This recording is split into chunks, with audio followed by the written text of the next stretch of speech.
guys? Heavy Metal 95 here. Today we're going to be doing a little different video. This is going to be on the history on obscure hard rock heavy metal bands from the 70s and 80s.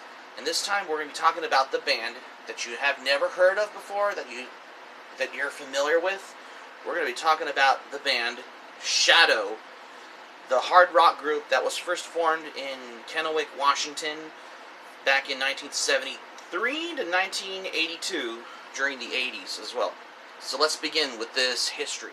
With the history about obscure hard rock and heavy metal bands from the 70s and the 80s, starting with the bands like Shadow, for instance. The band Shadow, you might know them. If y'all don't know for this one, Shadow were a long-running U.S. hard rock band that were formed from Kennewick, Washington, initially formed back in the early 1970s when they were toured at the club circuit in the U.S. throughout the Northwest and Midwest, as well as the Southwest states, especially between 1973 and 1982. This band was made up of Cliff White, who is the guitar player, Ray Leonard on the bass, David Kesterson, Art Bennett on the drums, and J.P. Pakalenka on guitar and vocals.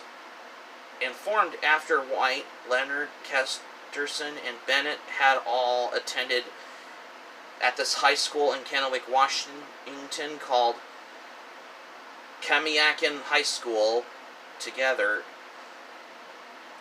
J.P. Pakalenka, also known as John Pakalenka, who is a native from Boise, Idaho, joined the band to complete the lineup after Art Bennett left the band Shadow, and Richard Miller, who was once the drummer for the band Shadow,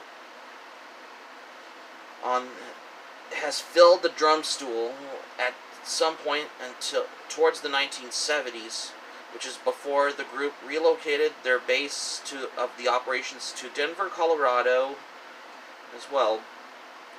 Shadow had a history on these songs that were recorded in on those demo songs, like for instance, like Beautiful Dogs, Naughty Girl, Black in the Night, Shadow Mountain, Lonely Troubadour, Bump in the Night, You Should Have Been There, and the song Hands of Love, which J.P. Pakalenka wrote the song, which this was recorded back in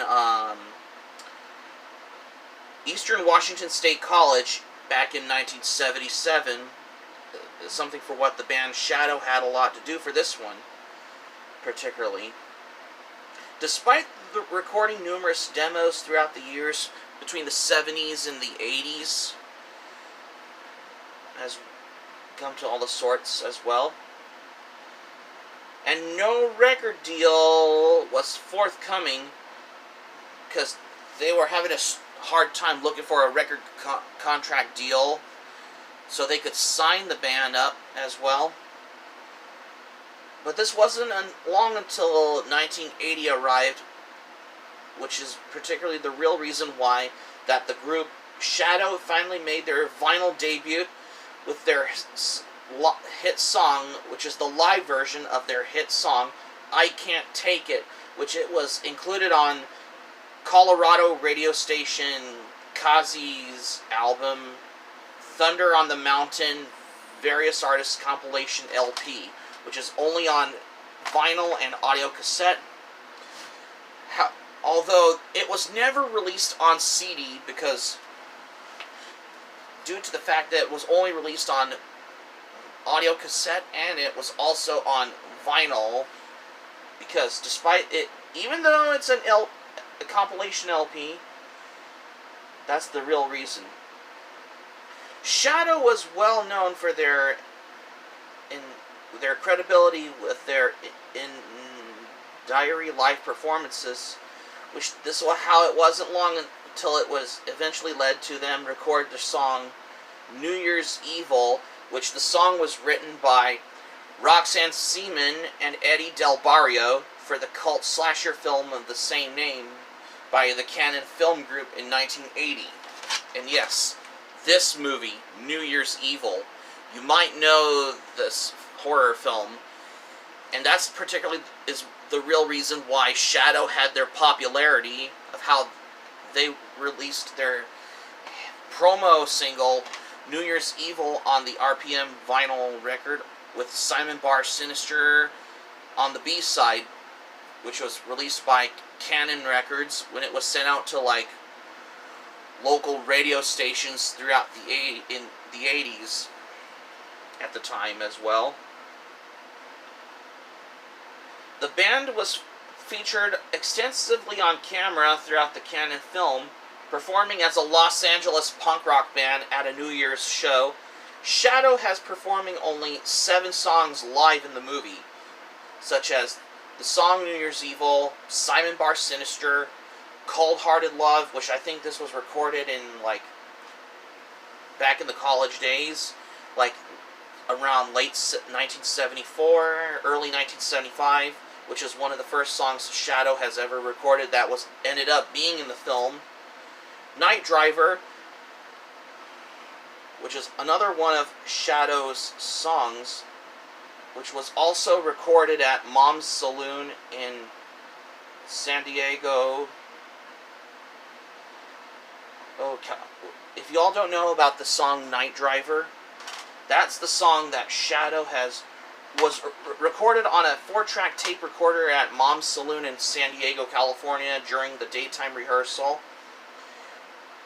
Bassist Ray Leonard and guitarist Cliff White took the original 4-track tape into the studio when they added guitar parts and the better vocal parts when they recorded the song.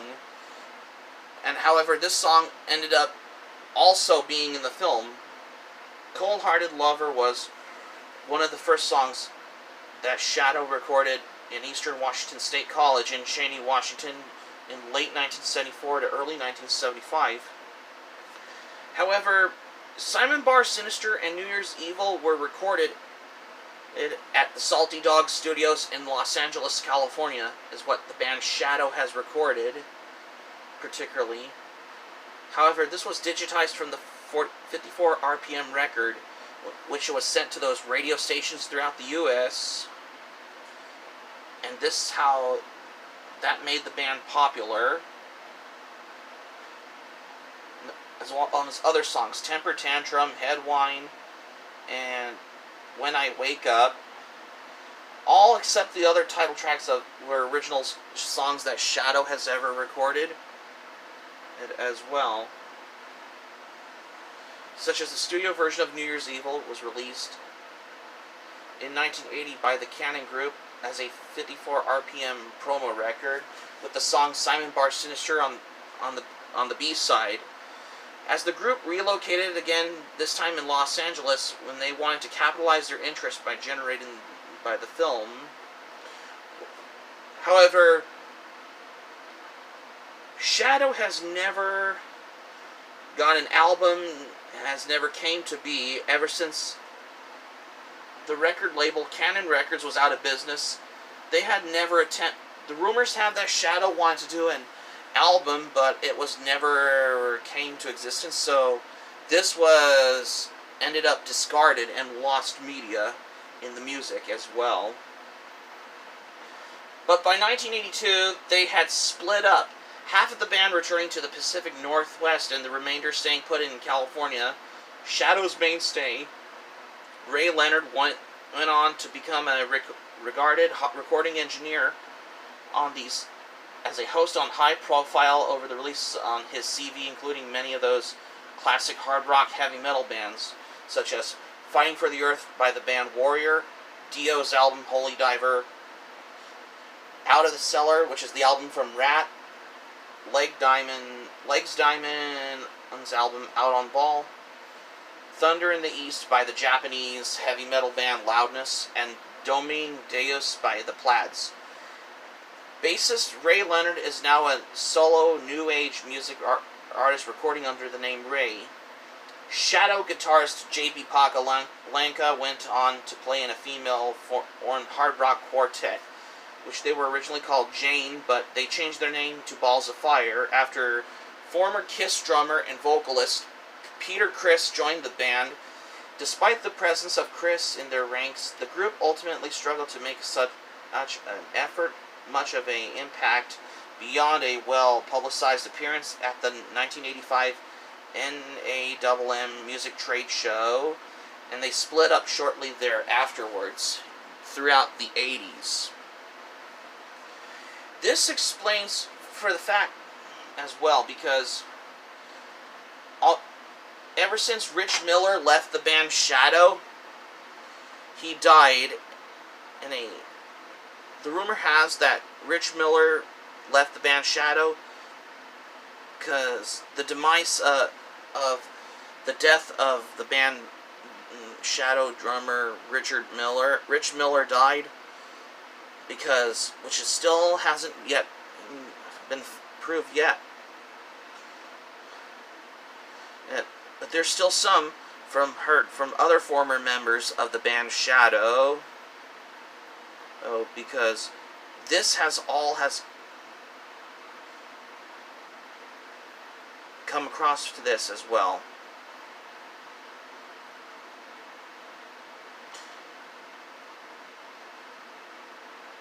And the rumors have, particularly, but it still hasn't been heard yet. I don't know if the band, if the drummer Rich Miller is still alive or he died, or that's from what I heard, due to the incidental fatal accident of this how it all happened, because there is a certain way, is how the whole rumors have as well, because this was dedicated to the memory of Rich Miller, according to the website Pacific Northwest Bands, where it posted about the band Shadow. Ever since the band originally moved to Los Angeles in 1982, some of the band members have moved their separate ways ever since Cannon Records went out of business. When they wanted to finish recording their first album in the 80s, the rumors had that Shadow were almost... However, the demise of of how the record label Cannon Records went out of business, the real reason why Cannon Records went bankrupt is that Shadow was finishing halfway through on... They were almost done to finish recording their first album, but they split up and they went their separate ways, because this album has never come appalled to this as well, accordingly, because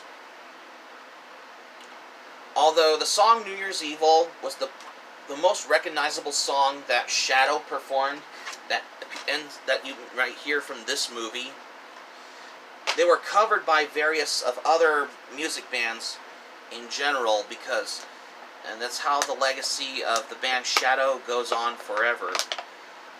Especially for anyone who has ever been involved with the band, or if they ever listened to them as well, because how it will look for this, we can only imagine for the whole, and that's the history about the band Shadow, because this is how I wanted to come across for history on these obscure hard rock and bands from the 70s and the 80s as well.